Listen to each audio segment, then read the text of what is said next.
This episode of Earl Grey is brought to you by Audible.com, offering more than 180,000 titles for smartphone, tablet, and desktop. To get a free audiobook of your choice and help Trek FM at the same time, visit audibletrial.com/trekfm. And also by Enterprise in Space, an international program of the nonprofit National Space Society. Find out how you can help science and education and become a virtual crew member aboard the NSS Enterprise Orbiter by visiting enterpriseinspace.org. Hi, this is Robert O'Reilly. My name is Gowron. Honor to you and your house. You're listening to Trek FM.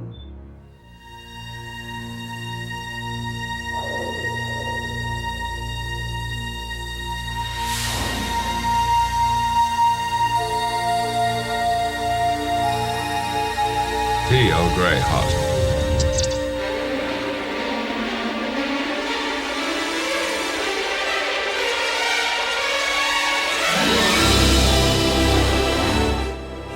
Hello and welcome to another episode of Earl Grey, Trek FM's dedicated podcast to the next generation. I'm your host, Amy Nelson, and finally joined with me today are both my co-hosts, Lee Hutchison and Richard Marquez. Lee and Richard, I don't want to get too sappy, but I seriously have missed podcasting with you. I'm so glad we are all three together.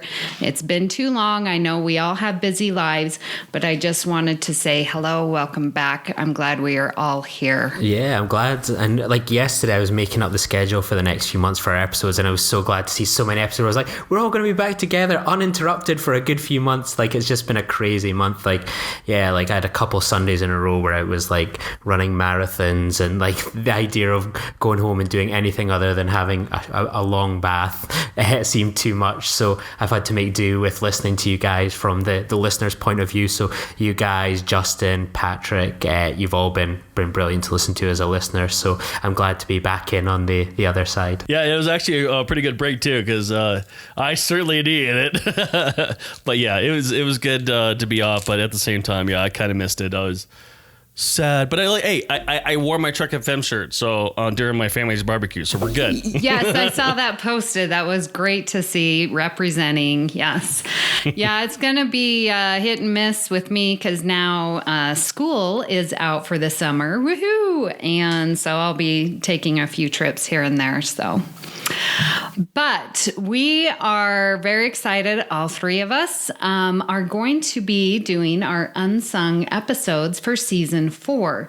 Now, if you remember, we decided to celebrate Next Gen, their 30th anniversary, by highlighting some episodes that don't get as much love as we feel they should. So we each have come up with a list of 3 episodes for season 4. And we've all agreed that the loved ones are best of both worlds, family, redemption. So we're not going to include those fan favorites. But we do have a list of 3 episodes and 2 honorable mentions, just in case there are some duplicates, which has happened in the past. You guys have stolen a couple of mine, if I do recall. It's quite a bold accusation to make there, Amy. You'll be finding you'll be podcasting alone again after this. It'll just be me and Richard. You'll just have to make do with being in the Babel conference instead. Well, I do believe that it's on the record, if the listeners will remember and go back a couple episodes. So I'm very excited, and I found that season 4 was actually a little bit difficult to find an episode that fans don't really like, because season 4, every single episode, I was like, oh my, all the fans love this. So I'm excited to hear your lists and to see why you included them. And so, Richard, why don't you start us off with your season 4? Okay. So I was also having the same problem because, and you know, the way I was thinking about this whole list was, what would Lee pick? What would Amy pick? So, of course, I steered away from the Troy stories. And I do that every time I watch The Next Generation anyway. Lee, you're so bad. But yeah, so I chose In Theory. Basically, an attempt, failed. Well, I guess an attempt and also failed attempt at Data going into a love romance. And how difficult it is for him to. I mean, obviously, you can't create a program to predict the unpredictability of a relationship, especially when you're reading another partner's. I mean, some of it's intuition, and some of it's also, it is your protocol. Like, if your girlfriend says, go back to your baby, you don't. And I'm like, it reminds me so much of my past relationships, and even Jennifer sometimes, of like, yeah, I probably shouldn't have done that. I probably should have sat there and listened to her and whatnot. But yeah, it's a great episode. I love it. I love how, you can definitely tell Brent Spiner's acting ability when he's like saying, would you like another drink, dear? Would you like to do this, dear? And I just couldn't stop laughing when I saw that part. It's just like, it's great. His range of acting is fantastic, and it can change on a dime apparently. And then of course you have the B story where they get stuck in a strange anatomy, but whatever. That always happens.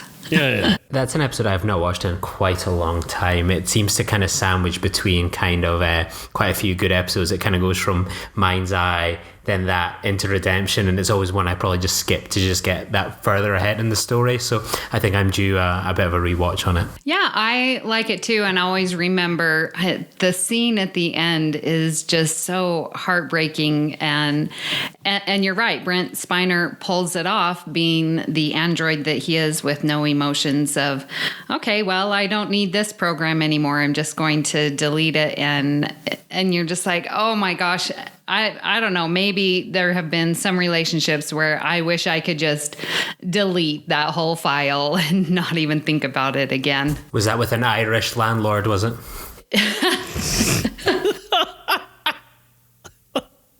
Well, and I like that. I wish we could all too. But then again, you wouldn't learn or grow from that experience either. So that's probably the only thing I didn't like about it, was that I really wish they would have said, like, I would keep it and it'll grow, and maybe we'll see something later on down the road, maybe, or not. It doesn't really matter. But, it's, learn from the experience and grow from it, I guess. It doesn't have to be deleted. Yeah, we definitely don't have that opportunity. So we learn from it or just repeat the mistakes, right? Right, exactly. That is great. Yes, listeners, go watch In Theory. That is a very good pick. All right, Lee, give us one from your list. Yeah, I've gone for Final Mission. On his way to Starfleet Academy, Wesley Crusher must care for an injured Captain Picard after the shuttle crashes on a deserted moon. The reason I've picked this is with all my kind of picks, I always try and pick something where it just stands out for maybe a different reason or something a bit obtuse. And I think this one kind of stands out kind of in all the 700 plus episodes of Star Trek, is apart from Jadzia Dax and Kes, we've not had a character to date that's left the series. Well, kind of Tasha Yar, obviously, but kind of it's very rare that we get these episodes where a character leaves the show and they come off from the opening credits. I mean, some people could say that about Pulaski, but she wasn't in the opening credits. But Wesley Crusher, this is always kind of a rare thing when it happens in Star Trek. The fact it's only happened 5 times, and this is its second time. So it's always good to see how Star Trek goes with writing out characters out of the series, and sometimes it goes well, maybe, but most of the time they don't seem to kind of pack too much of a punch. That I kind of think of Tasha Yar's death, and I quite like it for the kind of savageness and the randomness of it. And then you've got, say, Jadzia Dax's death, which is quite kind of a bit overly dramatic, with that they're going to have this kid and then 30 minutes later she dies, and then kind of Kes, I think that's a really good exit, and various things like that. So with Final Mission, it's one of a few kind of episodes where someone's leaving, so it's kind of interesting to view it like that, and I think it's a fine episode. And I think Wesley by this stage of the series wasn't really contributing much to the story. That I think during his sort of younger days, kind of season 1, season 2 and 3, he was contributing to kind of the escapades or the problem solving. But it seemed to be that when he got that red uniform and got behind Con, that there was very little things for him to do. And I could see why someone like Will Wheaton would say, kind of, enough's enough, I want to get out there and contribute to movies and other TV shows. So yeah, Final Mission's a rare episode of Star Trek. You know, it's rarer than, you know, episodes about nebulas and whatever, that we've got someone that's leaving mid-series. And is that a success? Is it not? I mean, he does come back in various episodes, but he's still being written off. And it's an interesting way that he goes. He goes off to Starfleet Academy, which makes sense. And he has this mission where he saves Picard again. It kind of has a nice parallel between this and, I can't remember the name of the episode off the top of my head, where it's got the Pakleds. So it's a nice little mirror there where they're kind of both together again. And I would love if Picard was kind of played up maybe more of the surrogate role dad with Wesley, but that's a minor complaint really. So yeah, I think it's an overlooked episode. So one thing I love about this episode is Wesley leaves the show. No, I'm just kidding. Oh, goodness gracious. No, I'm not a big fan of Wesley, but I mean, to be fair on this episode, it actually really was a pretty good episode. You know, to me, when they made the change from him going to gray to red, it seemed awkward to me. I don't know, because maybe I'm not used to him in red. But like it just seemed awkward because, you know, he's not, in a sense, part. I mean, he is part of the crew, but he's not, you know, sort of thing officially by Starfleet. But whatever, it doesn't matter. But yeah, it was a really good send off episode. I really do enjoy this episode quite a bit. It definitely shows how much he's matured since the beginning, and yeah, it's really good. Yeah. Yeah. We were just talking, did the June roundtable and talking about how Pulaski never really had that send off, you know, and really she should have. I mean, she was a great character that was on for a season, and, you know, she definitely could have had a better send off and, you know, sort of continued her story in our mind instead of, oh, here's Beverly Crusher, no mention of Pulaski again. So this is, I think, rare for TNG. He's going off to Starfleet, and so in our mind he's just there and his story continues, you know, while we watch the Enterprise D continue.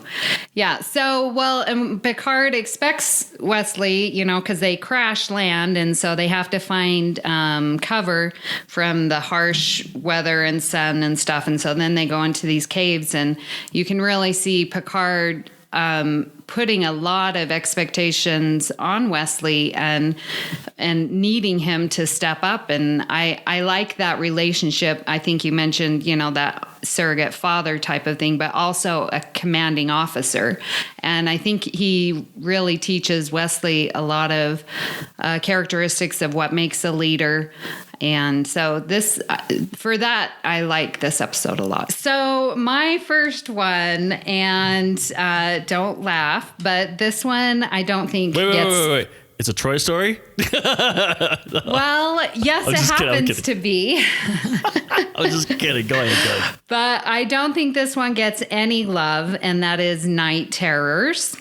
And if you forgot this one, this is the one where the Enterprise meets up with they get stuck in the Tychon's Rift and the USS Britain. Anyways, Britain. And there is one survivor on the ship, and happens to be Betazoid, like Troy. And so she gets in his mind, and then we have the amazing quote, "Eyes in the dark, one moon circles." It's so funny. I don't like that part of it.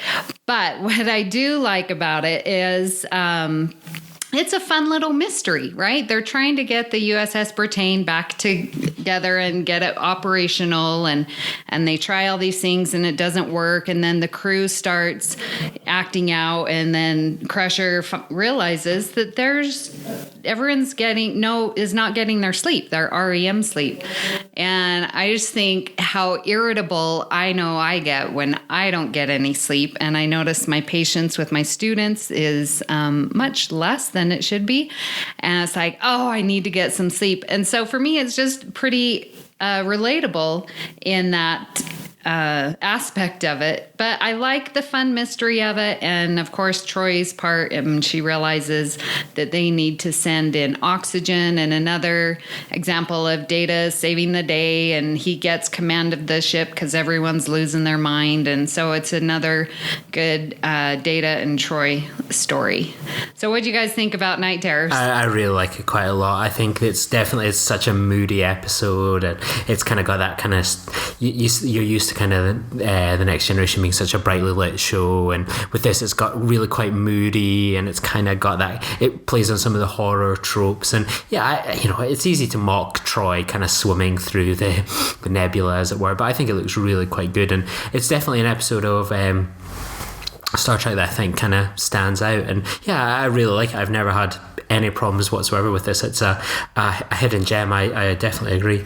So I haven't seen this episode in a very long time, and I remember the reason why. I just remembered it. So the Pertain morgue, where the bodies all stand up. Yes. Yeah, I remember that when I first time ever watching that, freaked me out. But it's a really good episode. I really enjoyed this episode. It just reminded me of that, because I was like scrolling through it. I'm like, oh yeah, that's the one where the bodies start sitting up, and yeah, you're right, Lee. It is that moody, and like you're saying, those bodies pop up. I mean, that's some horror going on right there. Yeah. So I did, in refreshing my memory and doing a little bit of research, I did notice, or I did see, that the USS Britain is the same model as the USS Reliant in the Wrath of Khan. Thought I would bring that up for so that people don't think that I know nothing about TOS. It's my facade. Is it working? Yeah, you've got me. It's only if Zach and Ken can buy into your charade. Yeah. Yeah. Good. All right. So, Richard, give us another one on your list. I did an episode review for this when we were doing From There to Here, and it is The Wounded. Oh. Love this episode.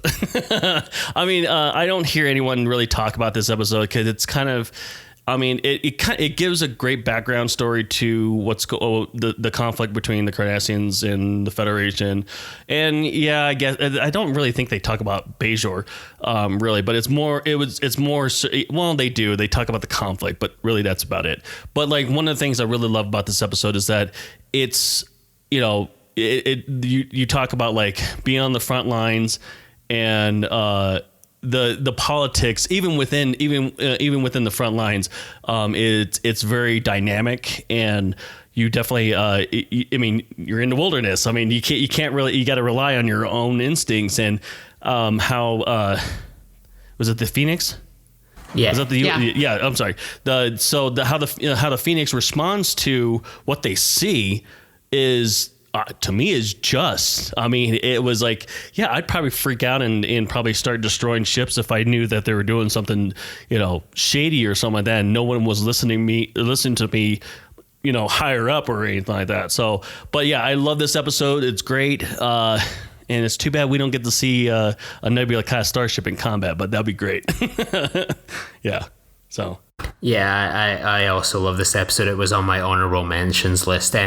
Justin Ozer will be after you, though, because they don't mention Bajor in this episode. It doesn't get mentioned until Ensign Rowe in the following season. So yeah, be careful.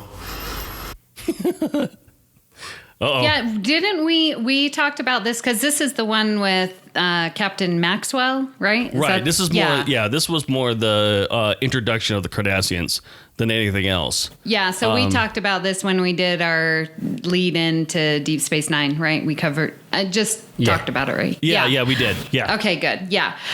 This definitely gets into those messages of revenge and hating one's enemy and can you ever forgive and, the purposes behind it. Definitely a very, very good episode. I like it. Yeah. Awesome. All right, Lee, you're up. I've gone for an episode I love of the season 4, and I think it's probably in the top 10 of the Next Generation season, but I've picked it for a different reason, is The Mind's Eye. And The Mind's Eye marks the directing debut of who at this point was just a kind of associate producer on the show, David Livingston. And he would go on to be the biggest producer of directing content on Star Trek, period. He only did like a couple episodes on The Next Generation and then did about 17 for Deep Space Nine, over 20 for Voyager, and about 10 or so for Enterprise.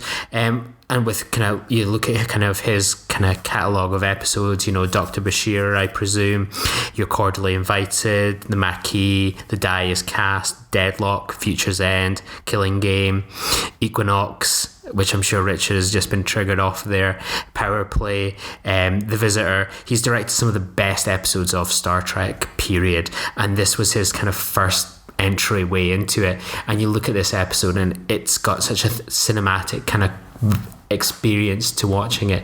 Like everything feels big, from the Romulan warbird appearing in the little screen and to the kind of the assassination attempt and the echoes of the Manchurian Candidate. There's just so much awesome stuff going on in this episode, and David Livingston takes what is a really good script and really sells it as this big cinematic episode and a key episode in this Romulan Civil War, this Klingon Civil War arc that's really starting to kick off now.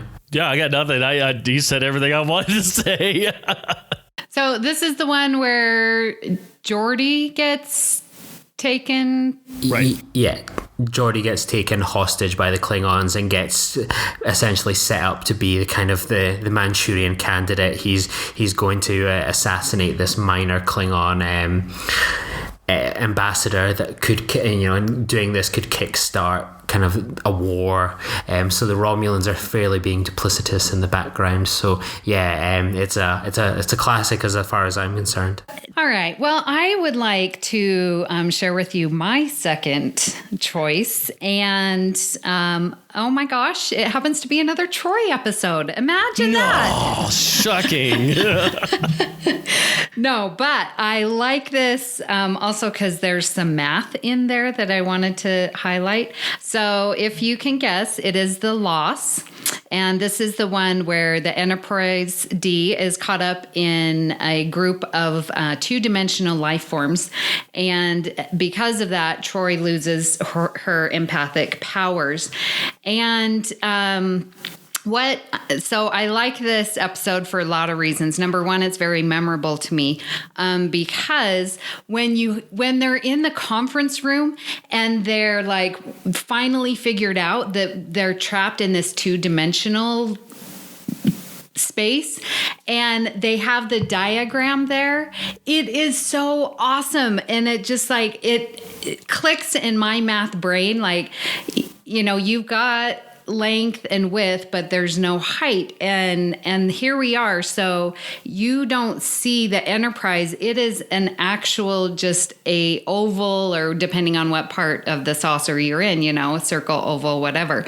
And so, and this Enterprise D is being taken along for this ride, and they're trying to figure out how to do it.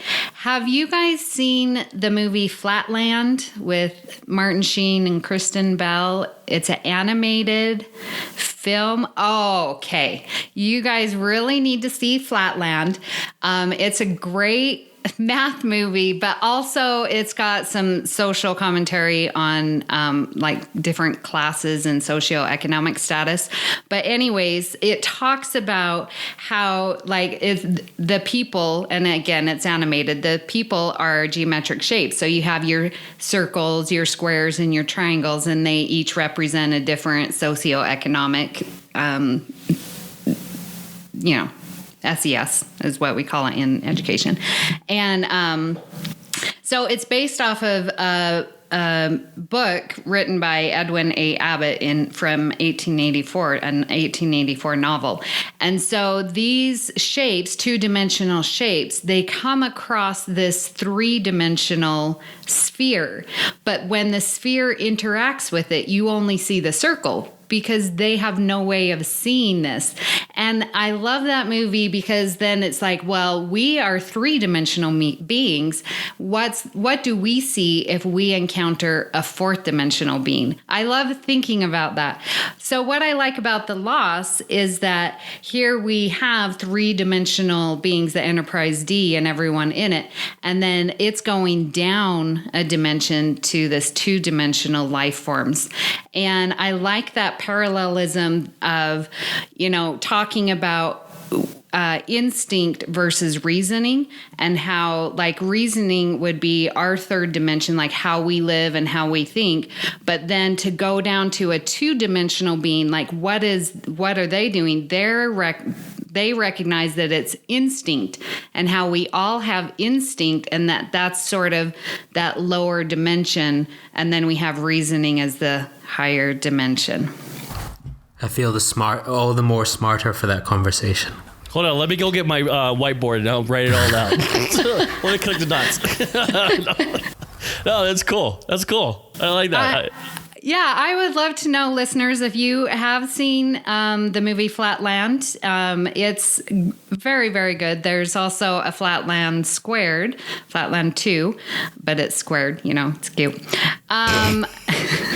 Okay, so I also love this episode for another reason, and I'm want to sort of tie it in with Wonder Woman because I just saw that movie. But so Troy goes through her loss and going through those stages of denial and anger, and because she has lost something that I think she relies on, and she goes through this process where she doesn't have it, and so she's questioning her ability as a counselor and who she is as a person. And we can see throughout the episode that she learns that her being Betazoid and having this empathic ability is not who she is, and that she really is, because of her training, her knowledge, her inner strength, can still be a good counselor and not have it based on this one ability that she has. And what I saw with that, and why I wanted to relate it to Wonder Woman, is that when they talk about the God Slayer, sorry if there's anyone who hasn't seen Wonder Woman yet, and who hasn't seen that movie? I know. I'm sure everyone on the Babel conference has, or anyone listening. But when Diana thinks that the God Slayer is the sword, right? And she puts her belief and faith in this sword, and then when it gets destroyed, and she's like, oh my gosh, I thought this was her ability, and just like Troy thought her having her empathic ability was who she was. No, you find your inner strength. And we see that in Wonder Woman with Diana, where she realizes, oh, I'm the God Slayer. It's not based on something external, that it comes from within. I just think is a very strong and powerful message for us all. And so that's why I like The Lost. I haven't seen it in so long. That's another episode you've convinced me it's very much unsung, because hey, I can't remember the last time I watched it, so I can't really comment properly. Yeah, when I was browsing through the episodes, the only thing I remembered about this episode was this is the episode where, Troy loses all her abilities and goes through a state of panic, and just tells me that she failed counseling school. Is she should be leaning on all that stuff. But it definitely shows that how dependent she was on the empathetic her empathic abilities, and how much she leaned on it. And yeah, that could definitely be something that could be learned from, to have that ability suppressed, and you have to rely on everything. I mean, it definitely it would be good training to adapt. I I mean, I wouldn't doubt it if something like that. I don't know if they could do it, suppress your abilities for like training or whatever or whatnot. But yeah, I mean, that's all I remember. But I don't remember the math part and all that. I'll have to go back and look because I really didn't. That's because I haven't seen this in a very long time. That's all I remember was the whole her missing her empathic powers. Yes. Well, then my job here is done. Definitely go watch The Lost again. Miss Amy said so. With her ruler. She's going to smack you with it. Yes, watch Flatland too, because it's really good. It's just real short. I can put the link on the show notes that will get you to it. So, and today's homework is... There's your homework, everyone. All right, Richard, give us a third episode on your list. Okay, so I love this episode for its comedy because I could see this being played on Earth. It's First Contact. Oh. I love this episode. It's everything a reconnaissance mission goes wrong. When it goes, everything goes wrong. And it's so much. Frakes' acting is perfect on this. He's like, the scientist is asking, what is her name? Jakara? Is that Jakara? Oh, I'm sorry. It's questioned by Dr. Burrell. Oh. There you go, Dr. Burrell.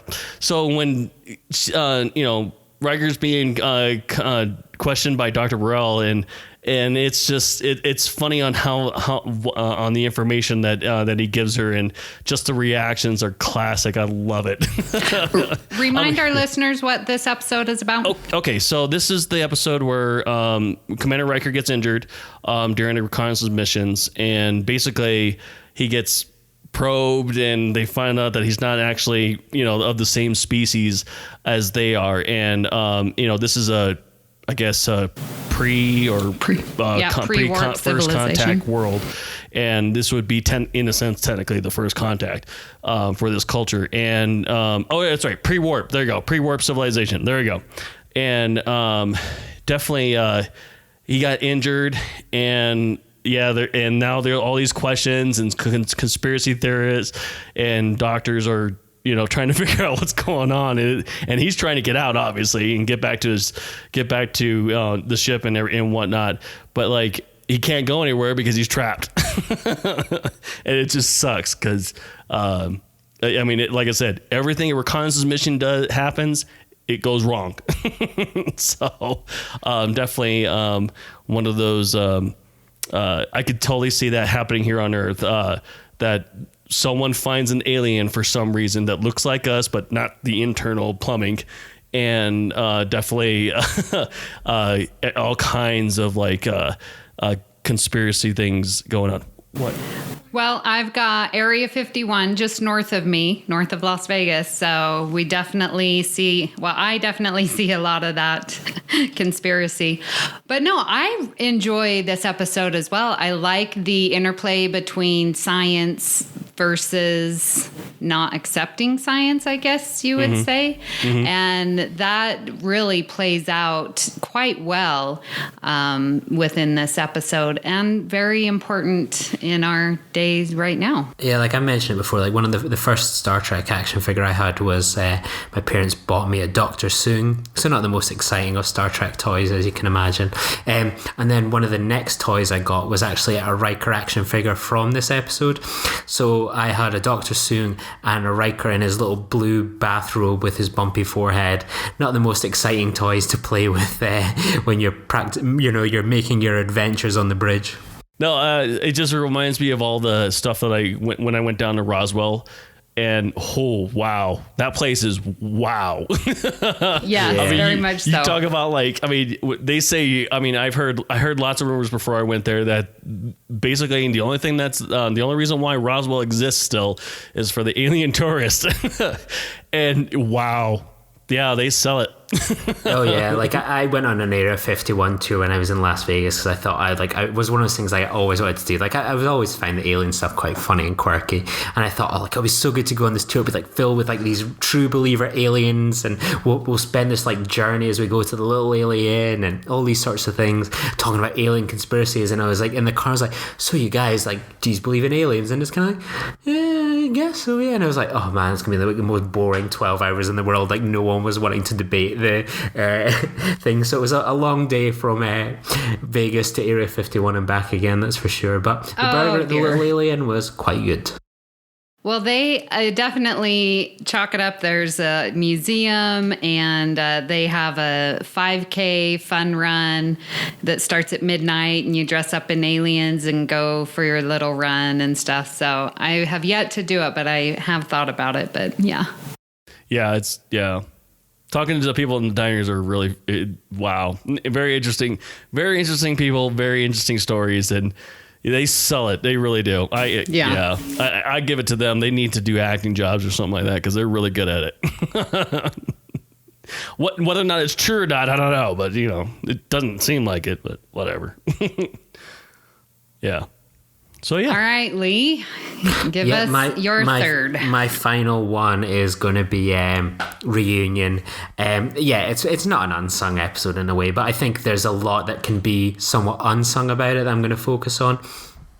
Behind the scenes, it's the first appearance of Brannon Braga behind the scenes as a writer on Star Trek The Next Generation. So something to be applauded, someone that would go on to be completely instrumental in the creation of Voyager, Enterprise, would write Generations and First Contact, and this is his like first episode, and obviously joining with her, a kind of formalized writing partner of Ronald D. Moore.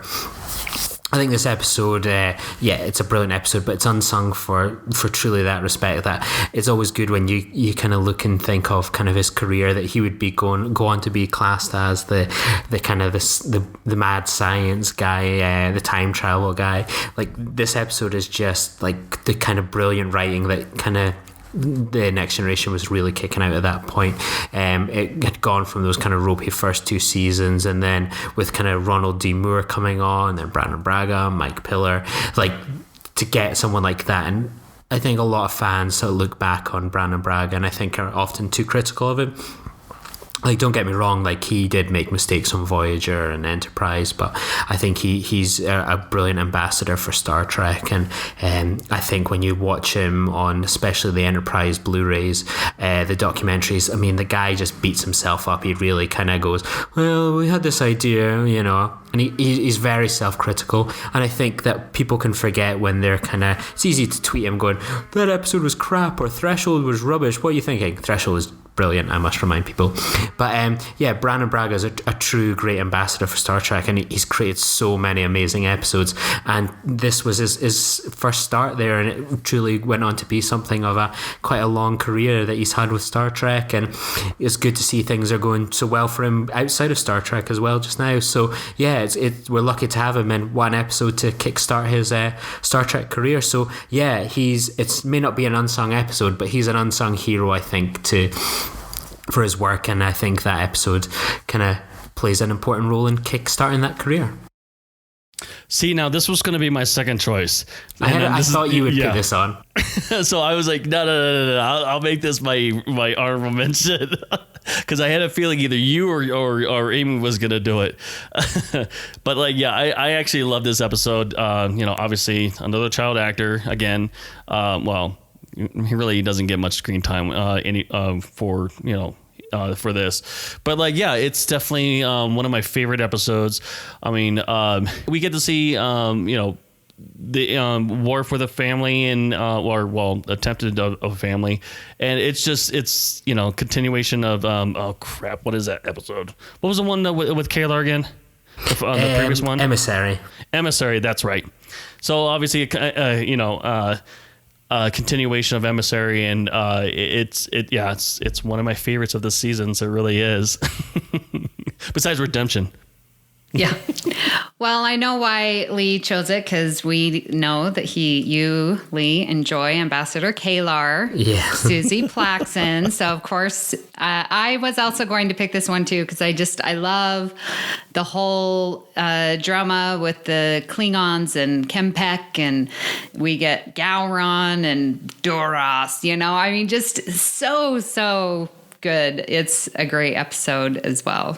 I agree. I think one day we'll have to do an episode on this little arc from Emissary to Sins of a Father. Kind of as I've mentioned before, Klingon politics is brilliant. That it's been like a couple months now, and I still haven't got this Star Trek Klingon CNN version kicking about. So hopefully sooner rather than later. Yeah, I was actually thinking the same thing, and it's like, we need to do this whole Klingon arc with Worf. So. Excellent. Great minds. All right. Well, my third and final pick. Is it my turn? I forget. Yeah. Okay. This one, again, I don't know that it gets a lot of love, and so I chose it for that reason, is the Nth Degree. So the Nth Degree, where Barclay gets this power from the Slytherins? Slytherin? Something like that. And I think we see why I chose this episode. Oh, so anyways, let me finish with the synopsis. So then he hooks himself up to the computer because the people around him are being so slow, and he can just fix the array by himself. And when he does, he shoots the ship into the center of the Milky Way, and there we find the intelligent aliens there. And then his power is taken away and the ship is returned. So that's the Nth Degree. And so why I like this episode is because I think we get to see, and we see it in a couple episodes, throughout Next Gen and throughout Star Trek, just this philosophy of what is the real potential of the human brain? Like, what if all those little synapses were connected? Could we become this intelligent and, working faster than a computer and stuff like that? So that is why, and it's a great Barclay episode. Yeah, I do love Barclay. He is pretty much the atypical Star Trek fan, and that's not an insult whatsoever, but I think we can relate probably more to him than probably these super intelligent, superhuman characters that are littered throughout Star Trek. He's one of us, and sometimes that can maybe be a bit uncomfortable, but I think he is the best representation of your typical Star Trek fan. Exactly. Yes, I agree. I vaguely remember this episode. Yeah. I don't have much feedback on this one because I don't remember it really. I mean, I know I've probably seen it. Actually, I'm looking through it and I'm like, it doesn't click. And Barclay gets this like God complex, and sort of turns out being mean to some people. You just don't know, and I know more than you, and I'm going to take control of the ship, and I work faster than you. And so we get to see how power corrupts absolutely, or what's that saying? Absolute power corrupts absolutely. Corrupts absolutely, yes. So I think we can see that. But again, I like that idea, that philosophy that, what can the brain do if stimulated and connected, I like it. Sounds like Lawnmower Man. Yeah. And also the episode, the Nth Degree, is mathematical in and of itself, so we have to love it for that. Yeah, I was expecting you to give us a math lesson on this, but I guess they're... Oh, I remember this now. Okay, I remember this now, yeah. Oh, man, it's been a very long time since I've seen this one. Wow. Yeah. Well, there you go. You've been now inspired to watch that when you're kicking about. Huh. Yes. Interesting. Huh. All right, well, I will definitely watch this one again because I don't know. There's some of these episodes I have just that's that's actually one of the very few episodes that I remember, but now I remember it now. So yeah. Well, I am very excited. We did not double up on any of them. I know, right? For first, one of my definitely. honorable mentions was used, yes. but that's as far as it goes. All right. Well, Lee, tell us your other honorable mention then. Just simply Cupid for one reason, and everyone loves Cupid. It isn't an unsung Really? episode. I don't love Cupid. Well, the reason I picked Cupid is it's the first episode of Star Trek at this point that is set in the jolly old United Kingdom. So good to see some representation of the homeland there. Yes, very good, very good. Yep, that, in my opinion, is I don't know. It's too silly for me, I guess. I don't know. What you're trying to say is, I protest. I'm not a merry Earl Grey team member. I protest. She's not a merry man. Oh, and then everyone, the Troy outfit and, it's weird. Well, you don't like Vosh? Yeah, not a fan of Vosh either. Oh, really? Oh, okay. Yeah, but I like the Q play of it, and they come together and rescue, and so it's a fine Some of the episode. greatest quotes of Star Trek comes out. I'm not a merry man. When he just smashes the mandolin as well. Yeah. Sorry. Better. The arrow, and it's a classic. All right, Richard, give us one of your honorable mentions. Devil's Due. Oh, yes. I was gonna choose this one, but I was like, there's so many more episodes that are better than this one. Well, it's not really better. Just,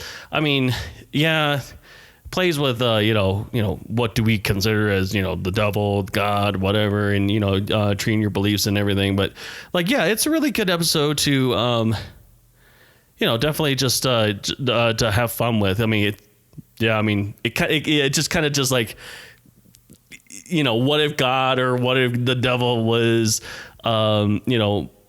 imaginary and just happens to be a being or something like that or whatnot, or who actually built the pyramids. I mean, come on, sort of thing. And it's just, it's a fun, I think it's a fun episode, but it at the same time, it's also, it's very playful to mess around with those ideas. So. Yeah. Mm-hmm. Yeah, I love Devil's Due. It's great. It's super fun, and not to mention the costume. Oh yeah, which we did talk about before. That's right. Yeah.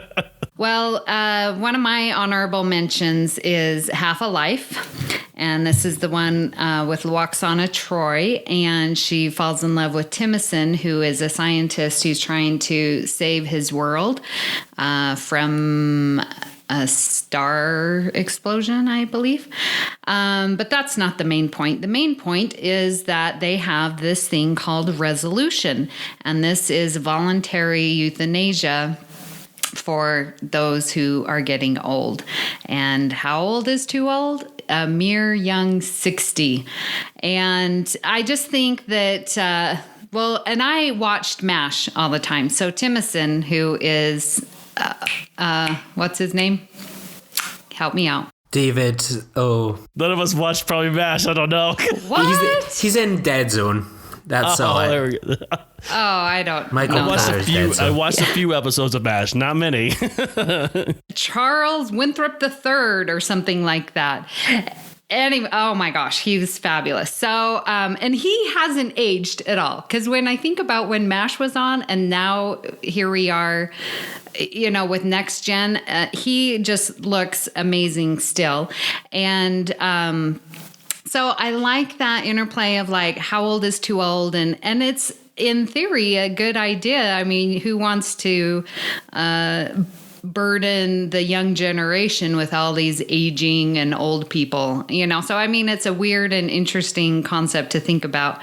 But the dynamic interplay that Luoxana and Timothy have is just amazing. I think that's what makes the episode and their relationship, and it's really, really a great, great episode. And one other tidbit is that Timothy's daughter, Dara, happens to be the first time we see Michelle Forbes, who we talked about with Ensign Rowe.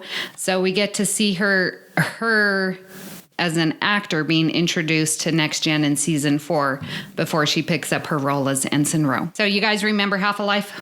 I do, yeah. It's a very sweet and tender episode. I know some people think, look, Xana Troy episodes are automatically a write-off, but sometimes you get episodes like this and Forsaken, which really kind of hit the spot, and I think this is a lovely episode. It's certainly one that hopefully I don't get to that age and start to feel redundant. Yeah, this reminds every time I watch this episode, or at least hear about it or whatnot, I always think of Emanations from Voyager.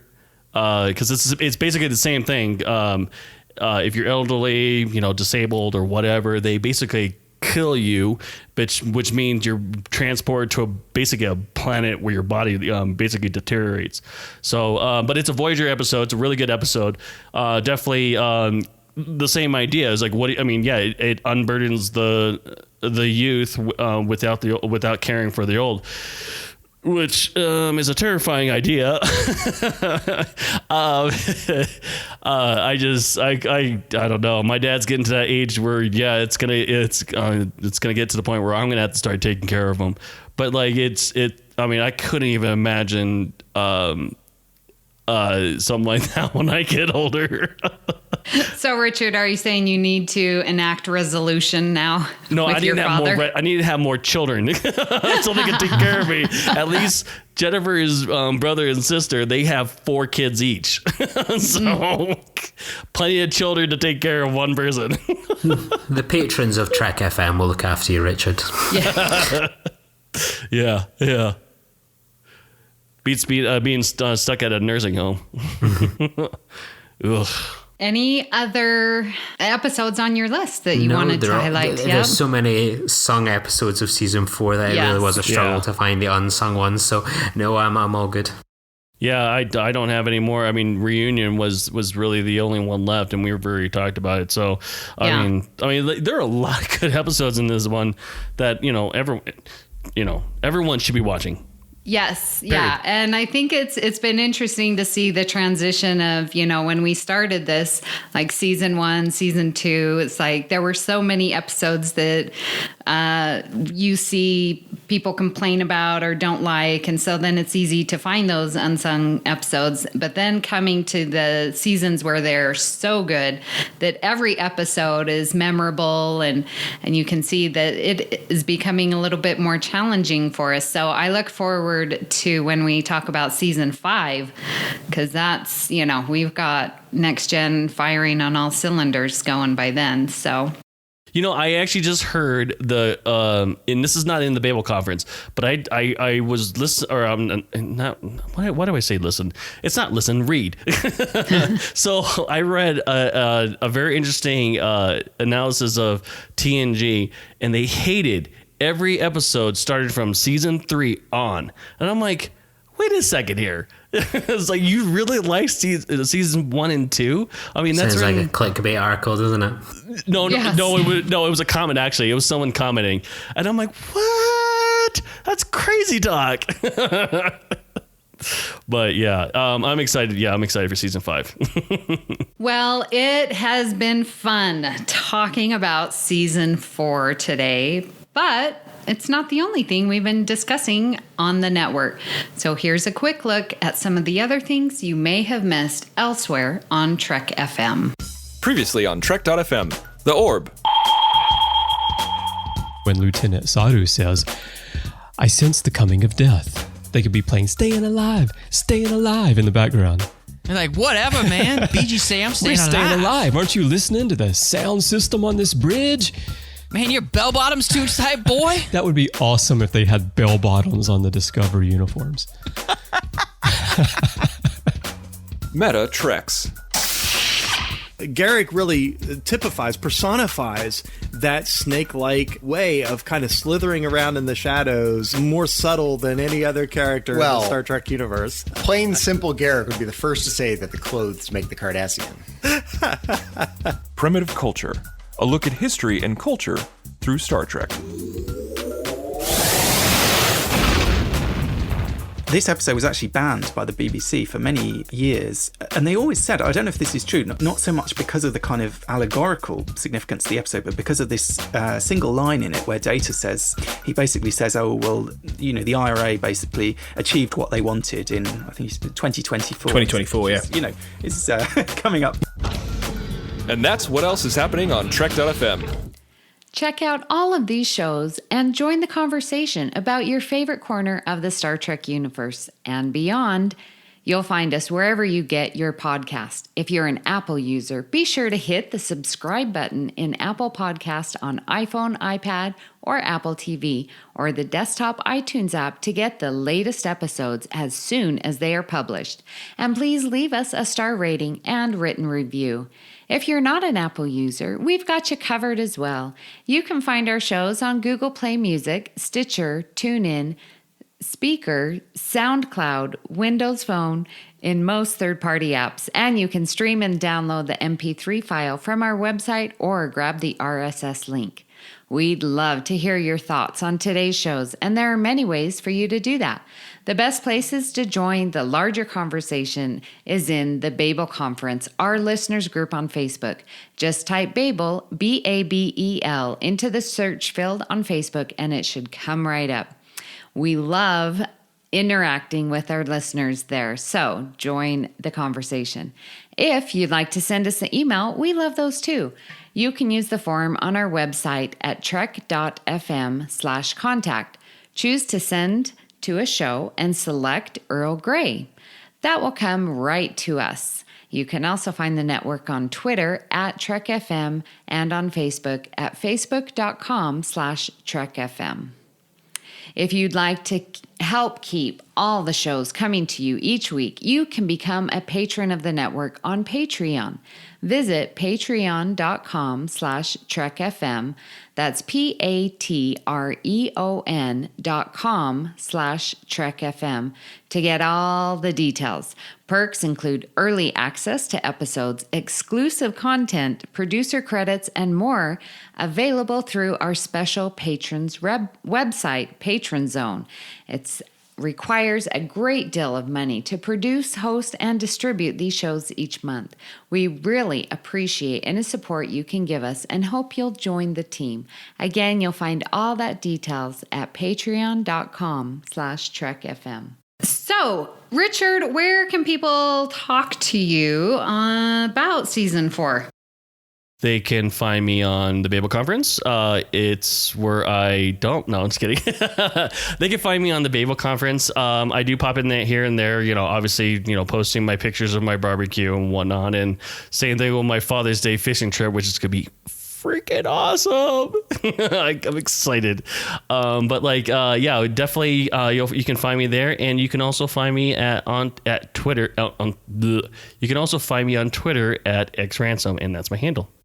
Great. Lee, tell us where we can find you. Yeah, you can find me at Lee_Nostromo at Star Trek VHS, and you can find me on the Babel Conference here and there, and you can find me on my other podcast, Filibuster, talking about nerd and geek culture. Yes. And I also am on Twitter at Miss Amy Nelson. But my favorite place is hanging out at the Babel Conference. And so you can find me there as well. All right. Well, this has been fabulous. Again, I am so happy that we all three are united once again. So join us next week for another cup of Earl Grey. Today is a good day to die. I must protest, I'm not a merry man. Great joy and gratitude.